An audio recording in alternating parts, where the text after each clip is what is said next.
Have you ever been on a date and it feels like the other person is just asking way too many personal questions? They want to know everything about you and they want to know it now.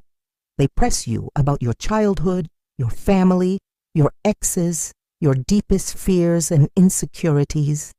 You feel like you're being interrogated, but it's a first date. What gives?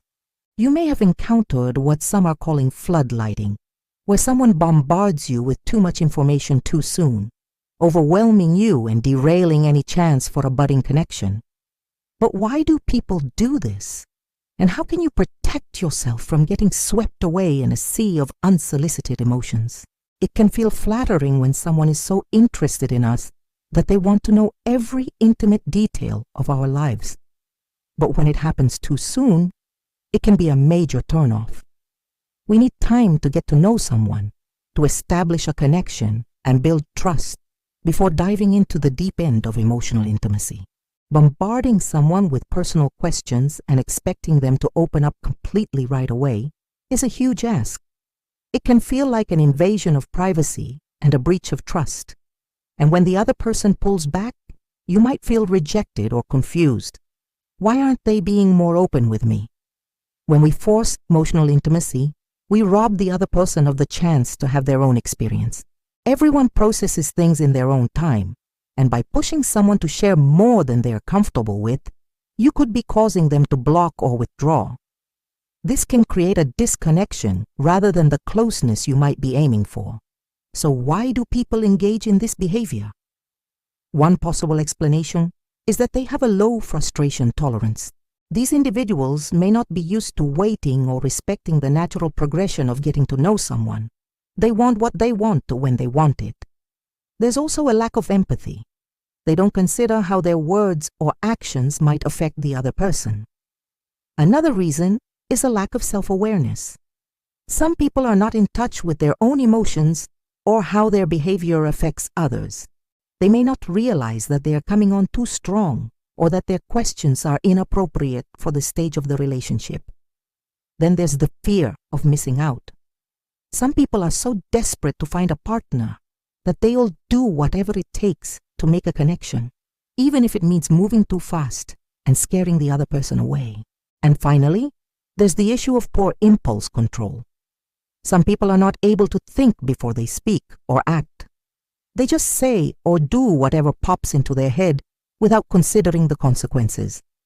But regardless of the reason, when someone engages in this behavior, it can be really uncomfortable and off-putting for the other person. It can make it difficult to trust them or feel comfortable sharing anything in return. So how can you handle it when someone is trying to emotionally flood you? First, recognize that it's happening.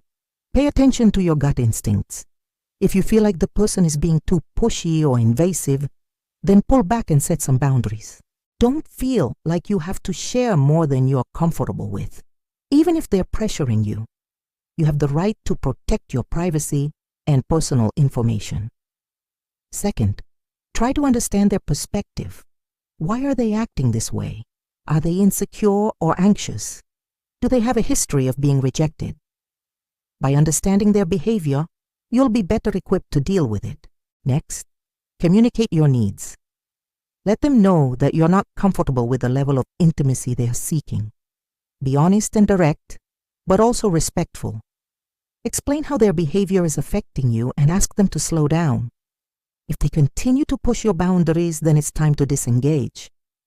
You don't have to be mean or hurtful, but you don't have to tolerate being treated poorly either. You can say something like, "I'm not feeling a romantic connection right now," or "I need some space to process my feelings." Then walk away and don't look back. It's important to remember that you can't fix someone else's behavior. All you can do is control your own actions and reactions. If they're unwilling to respect your boundaries or take responsibility for their behavior, then move on. There are plenty of other fish in the sea. Don't waste your time trying to save someone who doesn't want to be saved. Getting to know someone should be a gradual process, like peeling back the layers of an onion. It takes time, patience, and respect. When you rush things and force emotional intimacy, you can end up suffocating the connection and killing the spark. So take your time, enjoy the journey, And don't be afraid to set boundaries. After all, the best relationships are built on a foundation of trust, respect, and open communication.